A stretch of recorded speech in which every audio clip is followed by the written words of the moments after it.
سوال پوچھ رہے ہیں کہ گاڑی کے انجن یا ڈمپر پر اسی طرح دائیں بائیں یا پیچھے کی جانب اسلامی کلمات مثلا اللہ حافظ، لا الہ الا اللہ، اللہ اکبر وغیرہ لکھوانا کیسا ہے؟ جواب یہ ہے کہ ایسی جگہ پر یہ کلمات لکھوانے درست نہیں ہیں جن کی وجہ سے اس کی بے حرمتی کا اندیشہ ہو۔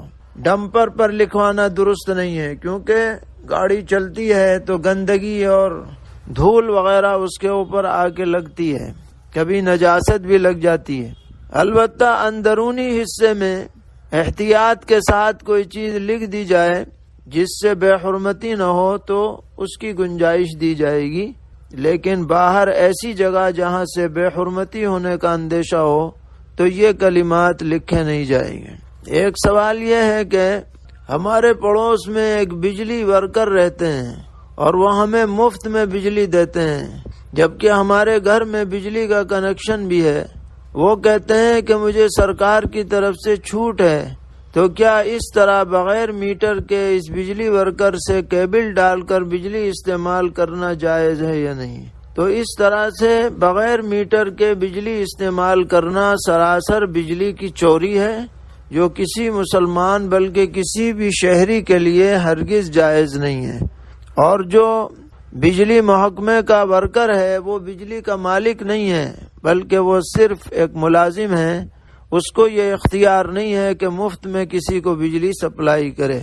ایک سوال یہ ہے کہ ایک شخص کے مختلف بینکوں کے اندر الگ الگ اکاؤنٹ ہیں اور ہر اکاؤنٹ میں سود کی رقم آتی ہے، تو تمام اکاؤنٹ کی سودی رقم حساب لگا کر کسی ایک اکاؤنٹ سے نکالنا کیسا ہے؟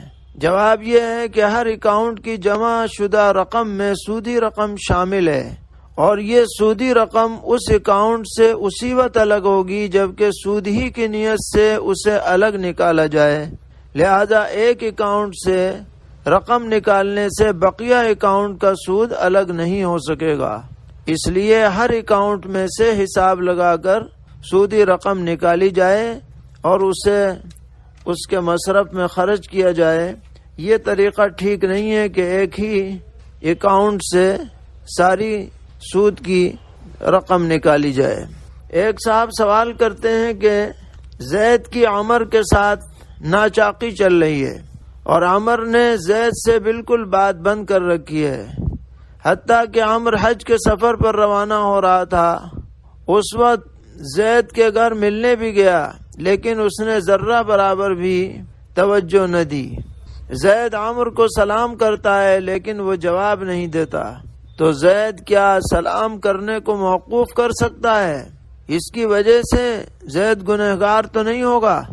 جواب یہ ہے کہ زید کو چاہیے کہ وہ سلام کرنے کا سلسلہ مسلسل جاری رکھے اور عمر کے لیے خیر کی دعا کرتا رہے۔ نبی اکرم علیہ الصلاۃ والسلام نے ارشاد فرمایا، کسی بھی مسلمان کے لیے 3 دن سے زیادہ بات چیت بند کرنا جائز نہیں ہے کہ جب دونوں کی ملاقات ہو تو وہ اس سے اعراض کرے، یہ اس سے اعراض کرے، اور فرمایا ان میں سب سے بہتر آدمی وہ ہے جو سلام کی ابتدا کرے۔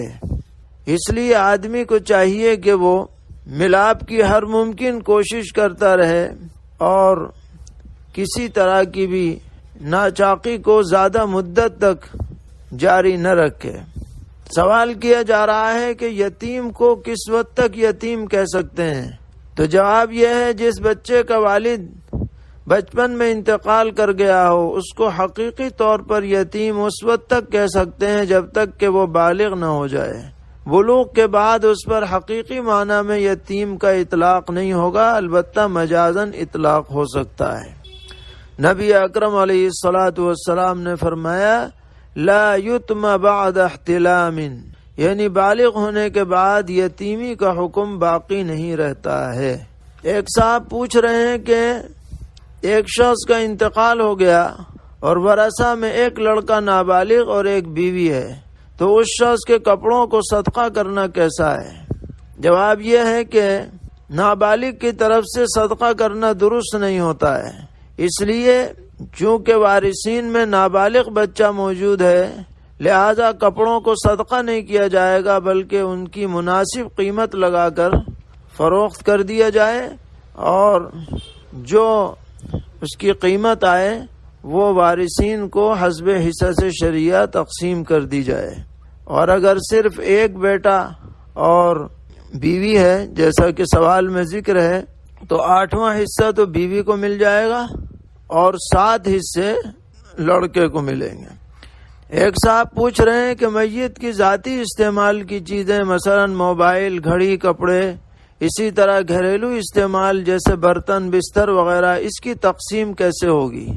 تو اس کی تقسیم کا طریقہ یہ ہے کہ ان سب چیزوں کی معتدل قیمت لگا لی جائے اور پھر وہ قیمت وارثین کے درمیان حسب حصص شرعیہ تقسیم کر دی جائے، اور اگر سب ورثہ بالغ ہوں، کوئی نابالغ نہ ہو، تو آپسی رضامندی سے بھی تقسیم کر سکتے ہیں، کوئی حرج کی بات نہیں ہے۔ ایک سوال یہ ہے کہ زید نے اپنی والدہ کو سونے کا زیور پیش کیا، والدہ نے کہا کہ میرے مرنے کے بعد یہ زیور تم ہی لے لینا۔ اس نے کہا ٹھیک ہے، آپ کے بعد یہ زیور میرے بچوں کا رہے گا۔ اب سوال یہ ہے کہ والدہ نے اپنے بیٹے سے جو زیور لیا ہے یہ ہبہ اور ہدیہ ہے یا عاریت ہے، اور پھر ان کی وفات کے بعد یہ وصیت رہے گا یا اس میں وراثت جاری ہوگی؟ تو جواب یہ ہے کہ زیور پیش کرنے والا جو شخص ہے زید، اس کی نیت کیا تھی پیش کرتے وقت؟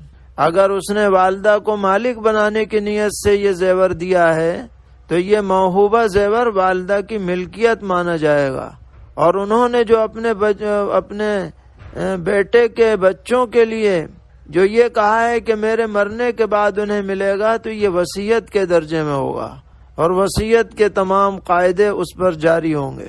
اور اگر یہ زیور اس شخص نے عاریت کے طور پر دیا ہے کہ جب تک آپ باحیات ہیں اسے استعمال کر لیں، پھر میں لے لوں گا یا میرے بچے لے لیں گے، تو ایسی صورت میں عاریت کا حکم جاری ہوگا اور بہرحال اس پر وراثت کا حکم علی الاطلاق جاری نہیں کیا جائے گا۔ اللہ تبارک و تعالی ہم سب کو دین پر استقامت عطا فرمائے اور ہر قسم کے شرور سے محفوظ فرمائے۔ وصلی اللہ تعالی علی خیر خلقہ محمد وآلہ وصحبہ اجمعین برحمتک یا ارحم الراحمین۔